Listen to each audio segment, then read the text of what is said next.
চাকরি করবো সেই নিশ্চয়তা কিন্তু এখন দিতে পারছি না। কেন? না, আপনাদের আচরণ দেখে মনে হচ্ছে আপনারা আমার পরীক্ষা নিচ্ছেন। তো আপনার কি ধারণা যে আমরা আপনার সঙ্গে ফাজলামি করছি? আপনি কি এখানে ইন্টারভিউতে আসেননি? না, ইন্টারভিউ মানে সাক্ষাৎকার, আর পরীক্ষা তো এক্সাম। তো সেক্ষেত্রে আমিও তো আপনাদের পরীক্ষা নিতে পারি। কি বলছেন দাদা? কেন, বিষয়টা সহজ, না বোঝার কিছু নাই। মানে আমি যাদের আন্ডারে চাকরি করবো, মানে যদি চাকরিটা করি, তাহলে আপনারা আপনারা আসলে আমার যোগ্য কিনা, মানে আমাকে রাখার যোগ্য কিনা, সেটাও তো আমাকে বুঝতে হবে, তাই না? হ্যাঁ, আপনার সেটা জানা দরকার।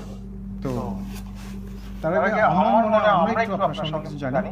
হ্যাঁ, প্লিজ করেন, খুব বেশি সময় আমার নাই, শর্টকাট করতে হবে। ও আচ্ছা, তারা জি। আচ্ছা, একটু বলতে পারেন